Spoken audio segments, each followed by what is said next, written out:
Every vehicle in the Maritime Motorsports Hall of Fame has a story. Some of them aren't quite finished. Garry Sowerby, Ken Langley, and Red Cloud, their trusty Volvo, which they got straight off the assembly line in the old Halifax plant 40 years ago. They are the fastest trio to ever circumnavigate the world by car. But, after all this time, can Red Cloud still run?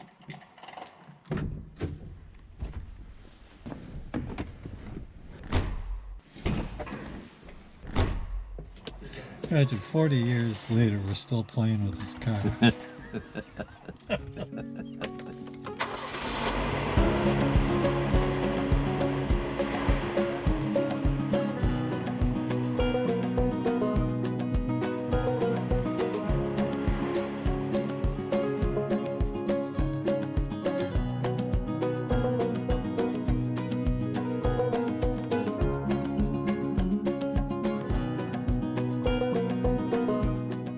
Yeah, it's got a few aches and pains, but the whole thing's working well. So do we.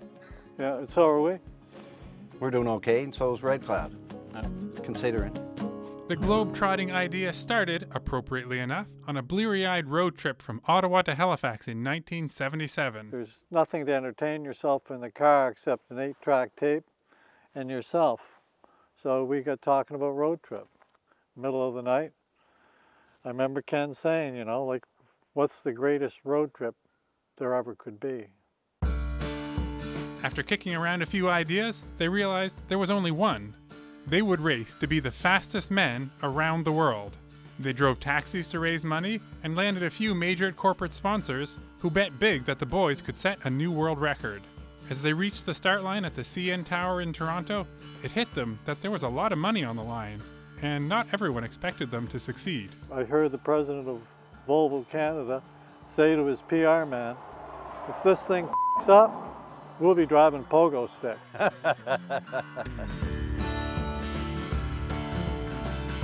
To get the Guinness World Record, they could have only one driver. We tossed a coin and he won. He's the better driver, I admit that. I always did.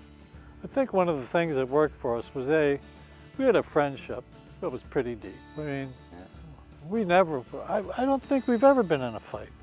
Even on this whole trip, Maybe we that never night had going to Helsinki, I think. Did we fight that night? Yeah, it was a pretty girl on the Yeah, boat. there's always a pretty girl. It was our friendship. I think, the people that counted on us and invested in this to give us the money to do this, they could see that. And that friendship held on through that whole trip. So Garry took the wheel and Ken navigated. You have to time travel to get a sense of the travel challenges. No World Wide Web, no GPS, just two guys, a Volvo, and a lot of paper. You know, we want to figure, okay, how long is it going to take to drive from Bombay to Calcutta? We write the bus company in India, write them a letter, mail it. Well, how long is it going to take? It takes you 2 months to find out how long it takes the bus to go from Bombay to Calcutta. And then that's how we put our timing together. Kenny thought of it as a space trip to the far side of the moon. The rough start to the route was to drive from Toronto to Vancouver, to Los Angeles, and then fly to Australia.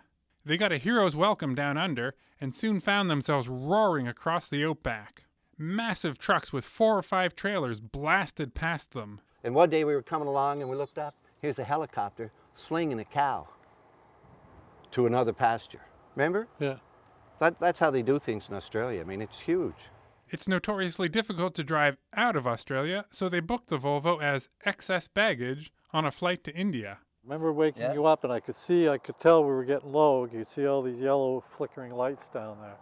As we got lower and the cabin pressurization system started bringing in the ambient air outside, that was the first, remember we could smell it.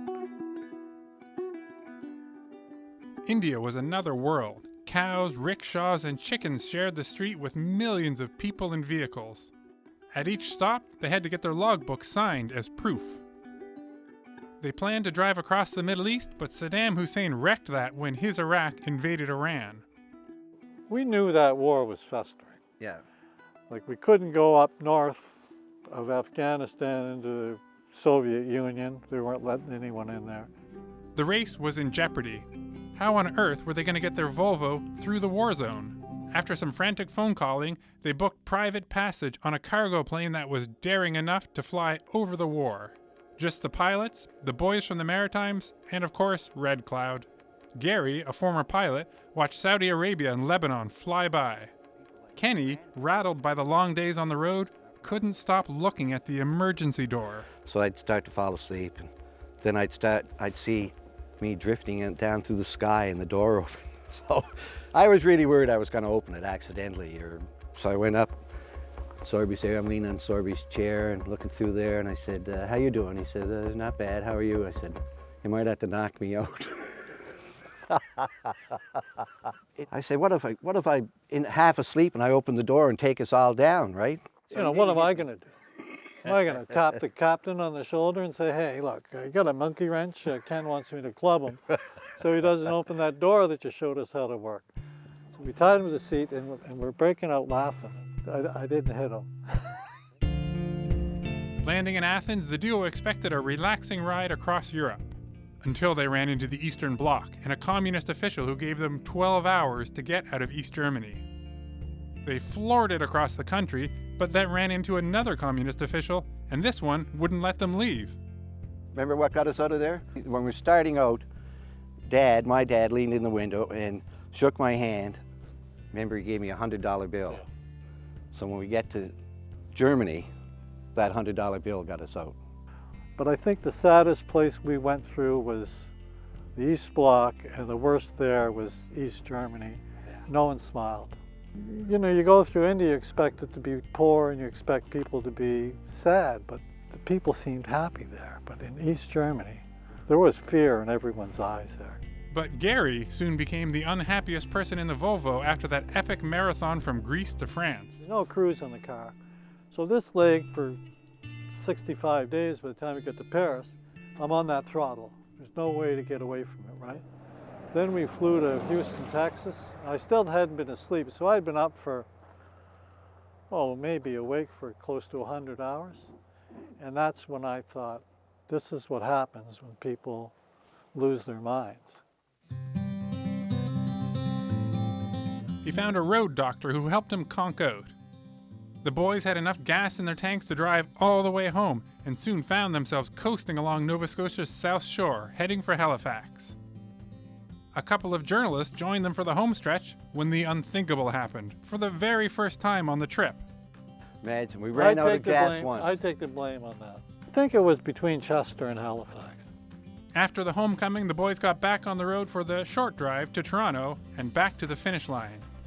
After a few bumps on the road, they zoomed toward the finish line at the CN Tower. They'd driven 26,738 miles, more than 43,000 kilometers in just 74 days, 0 hours, and 11 minutes, smashing the old record. And we rolled in on the down valley and they played I've Been Everywhere by Hank Snow. Yeah. It was sad in a way. I mean, we're happy because once we crossed that finish line, we knew no one could take it from us. We did it. But it was sad to see it end because we created a world in that car that we were completely focused on. We didn't really know what was going on in the rest of the world, and that was going to be over. You know, and that still happens to me sometimes. Sometimes I'll drive from Toronto to Halifax and I get there and I almost hate to get home in a way because then you're back to your real life. Here's how sad we are sometimes. Before I head home, I'll take a loop around town just to decompress and make sure everything's still okay or whatever. Go down the north end. Yeah. It's a sickness. Guinness later scrapped their category, meaning no one will ever break Garry and Ken and Red Cloud's particular record for driving around the world. The car was intact, so was their friendship. Like, we got along really well. I don't think... I liked him at Mount A. And here it is 40 years later, and I still don't think we've had an argument. Well, that girl in Helsinki, but anyway. She liked me better than you. Well, that's the problem. That's why I want to take you out.